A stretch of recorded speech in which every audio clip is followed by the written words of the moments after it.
Ok, dragilor, de data asta am luat Honda Adventure 350. Este un scooter de adventure al celor de la Honda. Ce să zic, este un scooter drăguț. Este un scooter drăguț, un maxi scooter practic, da, pentru că este de 350 de centimetri. El se vrea a fi, cum să zic, o combinație între scooter și o motocicletă de adventure de capacitate mică, bineînțeles, pentru că este de 350. Bineînțeles, este cutie de viteză automată.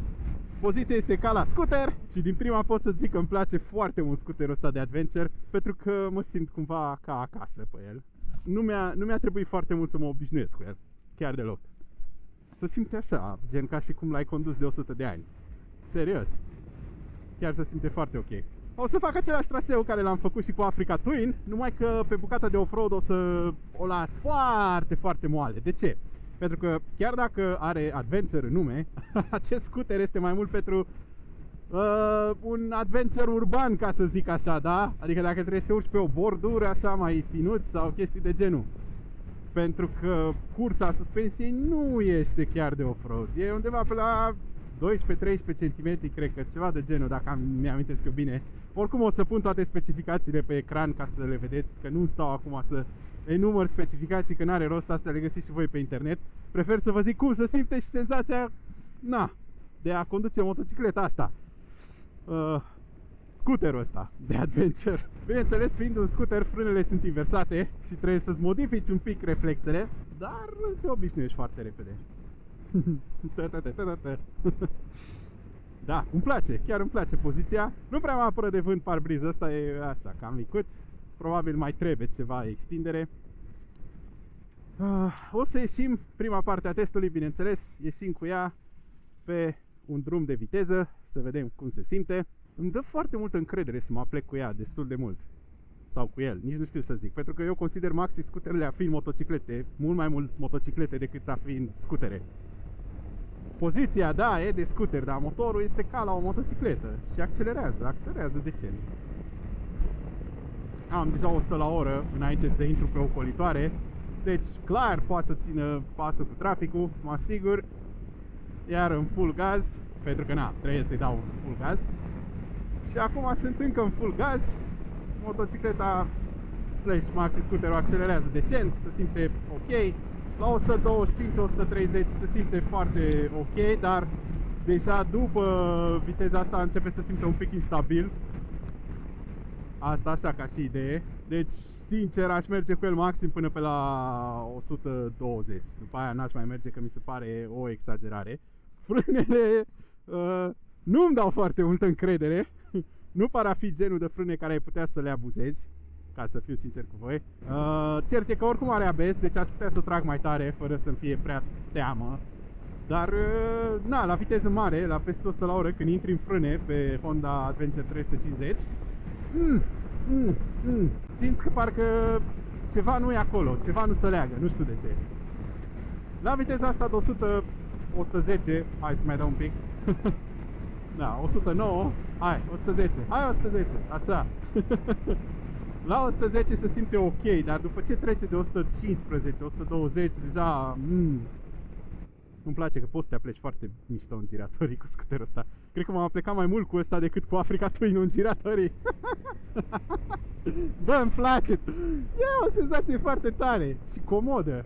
E foarte comodă. Personal, hai să vă zic o chestie. Anul trecut am testat Yamaha T-Max 560 și nu m-am distrat și nu m-am simțit la fel de bine ca pe acest Adventure 350.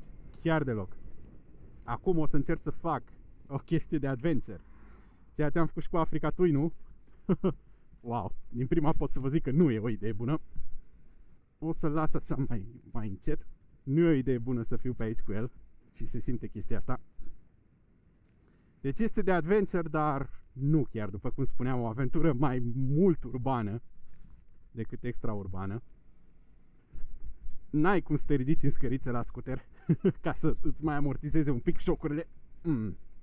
Bad idea, bad idea, bad idea, bad idea. Deci suspensiile sunt tari. Sunt tari pentru că au cursa scurtă și atunci trebuie să fie tari ca să compenseze. Gata, hai că se termină drumul prost. Intrăm pe bucata asta cu pietriș. N-am mai luat-o pe partea aia altă unde se făcea drumul și mai nasol, pe unde am mers cu Africa Twin-ul, pentru că Dumnezeule mare, dacă m-aș fi dus pe acolo, nu mai ieșeam întreg nici eu, nici scuterul.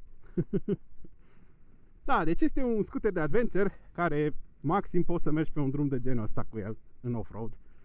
N-aș recomanda mai mult de atât, dar e ok. În schimb, odată ce am ieșit din nou pe drum, se simte fix în largul lui scooterul. Accelerează repede până la 70-80, e exact ce trebuie în oraș, nu trebuie mai mult. Depășești ușor viteza legală. Șaua este suficient de confortabilă pentru mers pe stradă, mers în oraș, gropițe de-astea mai mici, bumpere, chestii de genul ăsta, dar nu recomand din nou, după cum spuneam, drumuri mai de off-road. Știam, am citit specificațiile și am văzut, dar am zis să testez, nu? Ca să vedem, că de-aia suntem aici, suntem la test. Și să vă zic și vouă cum se simte. Personal mi se pare scooterul suprem pentru mers în oraș, în afara lui. Este mult peste Yamaha T-Max 560, ca și manevrabilitate, ca și răspuns la accelerație, senzații, este mult peste Yamaha T-Max 560 care l-am testat anul trecut. Yamaha T-Max 560, care într-adevăr are mult mai multă putere, merge mult mai tare, accelerează mult mai tare, mult mai mare, ai spațiu mai mare de depozitare, dar nu se simte la fel de manevrabil. Răspunsul la accelerație nu era la fel de fain ca la acest Honda Adventure 350 și distracția, nu știu, adică zâmbetele pe kilometru parcurs, ca să zic așa, e dintr-o vorbă englezească, dar nu mai zic că după aia ziceți că de ce vorbesc în engleză. Aia cu miles per gallon. Da, factorul ăsta de miles per gallon, Honda Adventure 350 clar a câștigat în fața la Yamaha T-Max care l-am testat anul trecut. Deci mă bucur mai tare să merg cu scooterul ăsta de adventure, între ghilimele, de la Honda. Am mai multă încredere, o simt mult mai ok, nu știu. Sunt full gaz, e ok. Dar totuși, a luat foarte repede. Știi care e chestia? Că te fură, ai senzația că nu accelerează. Dar dacă te uiți în bord, bă, totuși accelerează repede. Și știi de ce? Am stat și m-am gândit la chestia asta și uitați-vă cum conduc cu o mână, de parcă zici că îl conduc de 100 de ani. În fine. Și știți care e chestia? E CVT, frate, și nu simți, n-ai șuturile alea de la schimbările de viteză, n-ai întreruperi în accelerație, știi? Pur și simplu accelerează constant. Și accelerând constant, ai senzația că, bă, nu trage sau că nu accelerează, știi? Dar dacă te uiți în bord, ia viteză, știi? Doar că ai accelerația foarte constantă, foarte constantă. Bun, în continuare sunt în trafic pentru că am ajuns la concluzia că ăsta e felul de condus care îi place cel mai mult acestei mașinării de la Honda, acest Honda Adventure 350. Dacă vreodată aș avea sincer bani ca să-mi iau un maxi scooter, probabil acest Honda Adventure 350 ar fi alegerea ideală pentru mine. Este exact cum îmi imaginez eu că aș vrea să meargă un scooter. Serios. Deci este exact ceea ce mă aștept de la un scooter. Trebuie să fie un pic mai solid, trebuie să aibă un motor suficient de decent, să fie totuși suficient de ușor și suficient de mic să te strecori cu el. Am senzația că Honda, cu acest Adventure 350, chiar au făcut o mașinărie foarte bună. Foarte bună. O să vă zic, după ce am mers deja o perioadă bună cu el, că șaua e cam tare. Mă cam doare curul. Asta e al treilea minus, să zic, care aș putea să-i adaug. Da? Primul a fost ăla cu frânele, care nu sunt 100% satisfăcătoare pentru mine, dar pot trăi cu ele, bineînțeles. Al doilea era chestia asta, că nu e chiar de adventure, dar modificările care au fost aduse ca să poată să-i dea numele ăsta de adventure sunt foarte binevenite și cred că ar trebui să fie pe orice scooter. Așa, și al treilea lucru, care nu-mi place, da, șaua e un pic cam tare, mult mai tare decât mă așteptam. Și eu care merg deja de ceva timp cu el, am început să mă resimt o leacă, da? Bun. Alte impresii. Păi, n-am ce dracu să vă mai zic, e bun. Da, frate, deci chiar îmi place. Deci în concepția mea exact așa ar trebui să fie un scooter. Cu ghidonul ăsta un pic mai lat, da, mai mare, mai fain, ca să poți să te ții de el ca lumea, da? Protecții la mâini, care sunt foarte bine venite aceste handguard-uri, că te apără de vânt, ele sunt de plastic dacă ai căzut sau spart. Din nou, parbrizul ăla în față, peste care poți să mai pui ceva să te apere mai bine de vânt, dacă ești mai înalt ca mine. Exact așa ar trebui să fie un scooter, frate, știi? Să poți să simți că ai plecat cu el oriunde dacă e nevoie, știi? Și exact asta e Honda Adventure 350, mă jur. E genul de scooter slash motocicletă, dacă vrei să ziceți motocicletă, cu care simți că ai putea să pleci oriunde în lume. Atâta timp cât nu implică prea mult off-road. Sau deloc. Glumesc. Dar îți dă o senzație foarte bună și de confort și la condus. O familiaritate pe care, nu știu, o simți așa, știi, gen, ai senzația că l-ai condus de foarte mult timp, știi? Pot să mă strecor foarte ușor fără să fiu nevoit să schimb banda pe lângă mașini.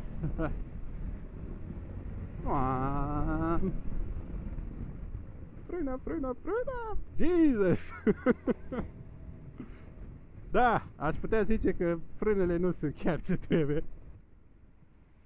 Nu-ți deloc mulțumit de frâne. Da, deci clar, nu sunt mulțumit de frâne pe acest scooter. Unul din minuse.